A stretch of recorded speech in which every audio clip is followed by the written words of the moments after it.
మీలో ఎవడైనను దేవుని కృపను పొందకుండా తప్పిపోవునేమో అనియు, చేదైన వేరు ఏదైనను మొలచి కలవరపరుచుట వలన అనేకులు అపవిత్రులైపోదురేమో అనియు. చాలు, పౌలు గారికి భయం అట్టుకుంది. చూడండి మరలాను, అంటే దేవుని కృపను పొందని వారు ఉంటారు అని దాని అర్థం.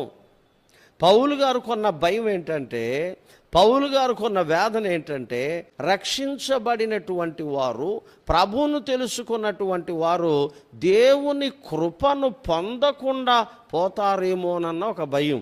కొంతమంది ఏమంటారంటే, దేవుని కృప మంచిది, దేవుని కృప ఉందని చెప్పి మనం తప్పు చేయకూడదు. అందుకని బైబిల్లో రాసింది ఏంటి తెలుసా?